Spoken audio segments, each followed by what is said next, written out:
کا اگر انکار کر دیتا تو فوراً کافر ہو جاتا کہ نہیں؟ نماز کا انکار کرنے والا کافر۔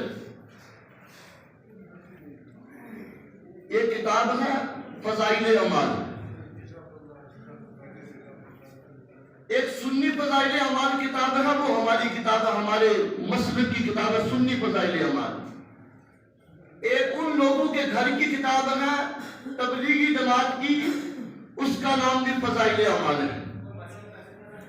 اس کتاب کے اندر لکھا ہے کہ ایک مرتبہ آقا کریم صلی اللہ علیہ وآلہ وسلم مسجد شریف میں تشریف لائے، حضرت علی آپ کے ساتھ ہیں۔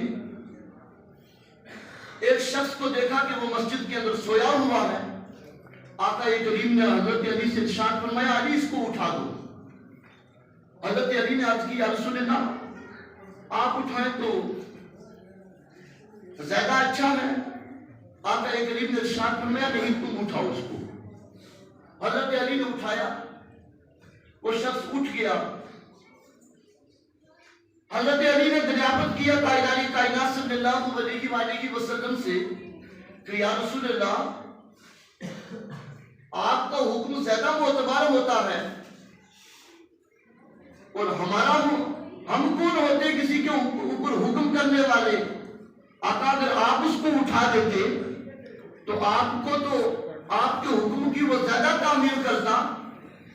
تو لکھتے ہیں اس فضائل اعمال کتاب کے اندر کہ حضور نے ارشاد فرمایا علی اگر میں اٹھاتا تو بندہ یہ نیند کے اندر تھا، کیونکہ جب بندہ نیند سے اٹھتا ہے اس کو ہوش نہیں ہوتا مجھے کون بنا رہا ہے، وہ کچھ بھی کہہ سکتا ہے نیند کی حالت میں۔ حضور نے فرمایا علی اگر میں اٹھاتا تو یہ انکار کر دیتا تو یہ فوراً کافر ہو جاتا، اگر میں اٹھاتا تو یہ میری بات کا انکار کرتا تو یہ کافر ہو جاتا۔ علی تم نے اٹھایا تو چلو اس کا ایمان تو بچ گیا، ایمان تو محفوظ رہا، اگر یہ انکار بھی کر دیتا پھر بھی اس کا ایمان برقرار رہتا، کافر نہ ہوتا۔ تو پیارو یاد رکھو اس کتاب کے اندر اس عید کا یہ جواب ہے کہ جہاں دو عیدوں کے اوپر ہم نماز ادا کرتے ہیں، ایک عید خوشیوں کی یہ عید ہے، وہ عید ہے کہ جس کے اوپر نماز نہیں، اور اگر نماز ہوتی کوئی ادا نہ کرتا انکار کرتا تو کافر ہو جاتا۔ اللہ رب العزت نے اپنے محبوب کے کو دنیا کے اندر بھیج کر کے وہ خوشیاں عطا کی ہیں، وہ نعمتیں عطا کی ہیں، وہ عظمتیں عطا کی ہیں۔ رب تبارک و تعالیٰ نے اپنے محبوب کے صدقے کے اندر بچے ہمارے گھروں میں بھی پیدا ہوتے ہیں، ہمارے گھر میں جو بچہ آنے والا اس کا انداز الگ ہوتا ہے، آمینہ کے گھر میں آنے والے بچے کا انداز الگ تھا۔ حضرت آمینہ فرماتی جب میرے بیٹے محمد کو تھوڑی دیر کے لیے مجھ سے غائب رہے تھے، جب میرے پاس میرا بیٹا آیا، اس کے بعد وہ کمرہ حضرت آمینہ کا وہ گھر نور کی ٹھاٹھیں مار رہا تھا، وہ گھر اور نور جگمگا رہا تھا اس گھر کے اندر۔ حضرت عبد المطلب رضی اللہ تعالیٰ عنہ خانہ کعبہ کے کیونکہ متولی تھے، آپ خانہ کعبہ کا طواف کر رہے تھے، خانہ کعبہ کے پاس تھے۔ حضرت عبد المطلب فرماتے میں نے دیکھا کہ خانہ کعبہ حضرت آمینہ کے گھر کی طرف جھکا ہوا مجھے نظر آیا۔ میں نے سوچا کہ یہ کیا ہو گیا، اس کی کوئی دیوار گرنے والی تو نہیں ہے؟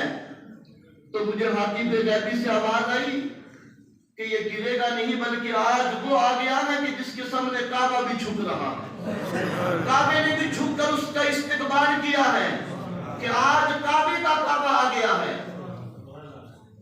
حضرت عبد المطلب فرماتے میں نے ایک عورت کو دیکھا، خانہ کعبہ کی دیوار پکڑ کر کے رو رہی تھی، آنسو جاری تھے۔ میں نے پوچھا کیوں رو رہی ہو، کیا وجہ ہے؟ آج تو خوشیوں کا دن ہے۔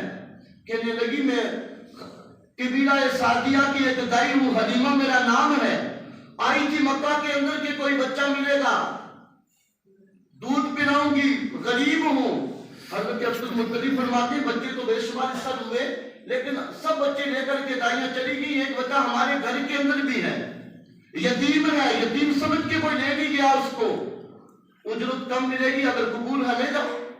حضرت حلیمہ پہنچتی ہیں گھر، جا کر کے آقا کریم صلی اللہ علیہ وآلہ وسلم حضرت آمنہ کے گھر پہنچی، دروازے پر دستک دی، حضرت آمنہ نے دروازہ کھولا، دروازہ کھول دیا، حضرت آمنہ نے دیکھا کہ اندر نور ہی نور ہے، روشنی ہی روشنی ہے اندر۔ حضرت دائی حلیمہ نے پوچھا آمنہ یہ اتنی لائٹیں اس لیے جلا کر کے رکھی ہیں، غربت کا دور ہے، سنا ہے یتیم بچہ ہے اتنی۔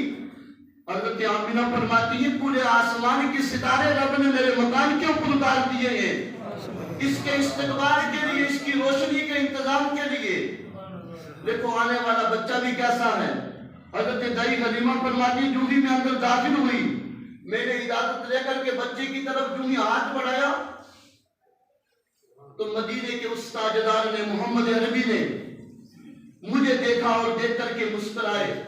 میں نے ہاتھوں کو آگے کیا، آپ نے بھی کوشش کر رہے ہیں میری طرف بڑھنے کی، میں نے اٹھایا، سینے سے لگایا۔ میں نے سوچا کافی دنوں کا بچہ بھوکا ہے، پہلے اپنا کام کیا، دودھ پلایا، ایک دودھ دائیں طرف کا پی کر کے بائیں طرف میں نے موڑنا چاہا، لیکن مصطفیٰ جان رحمت نے رخ انور کو موڑ لیا، کہا نہیں یہ میرا حصہ نہیں ہے بلکہ یہ میرے رضائی بھائی کا حصہ ہے۔ پیارو آج ایک بات آپ کے گوش گزار کروں، 15 اگست کے اوپر ہم جھنڈے لہراتے ہیں نا، کیوں لہراتے ہیں؟ اس لیے لہراتے ہیں کہ یہ ہمارا ملک ہندوستان آزاد ہوا، ہمیں خوشی ہے، اور پورے 1 اگست سے 15 اگست تک کتنے بڑے انتظام، ہر گاڑی کے اوپر اپنے ملک کا ترنگا ہوتا ہے، نشان ہوتا ہے، لہراتے ہیں، خوشیاں مناتے ہیں، مٹھائیاں تقسیم کرتے ہیں۔ ارے ملک کے محبت کے اندر، وطن کی محبت کے اندر اگر ہم جھنڈا لہرا سکتے ہیں، خوشیاں منا سکتے ہیں، تو جس پروردگار عالم نے ہمیں پتا چلا کہ ملک سے تو ہمیں محبت ہے لیکن اپنے نبی سے محبت نہیں ہے۔ ملک کے جھنڈے لہرانے کے اوپر آج تک کسی نے کوئی فتویٰ نہیں دیا، لیکن میلاد کا جھنڈا لہرا دو، فتوے جاری۔ پیارو اس محمد عربی سے سچی اور پکی محبت کر لو، ٹوٹ کر کے محبت کر لو۔ اللہ تعالی ہم سب کو آقا کریم صلی اللہ علیہ وسلم کی ولادت با سعادت کے صدقے ہم سب کو آقا کریم کے وسیلے سے ہماری پریشانیاں دور فرما دے، اور جب تک آپ محبت سے ٹوٹ کر کے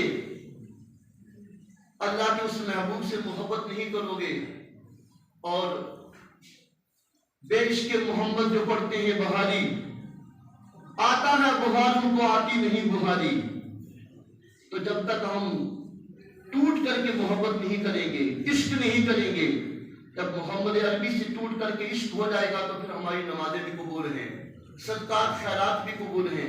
اللہ تعالی ہم سب کو عمل خیر کی توفیق عطا فرمائے۔ آخر دعوانا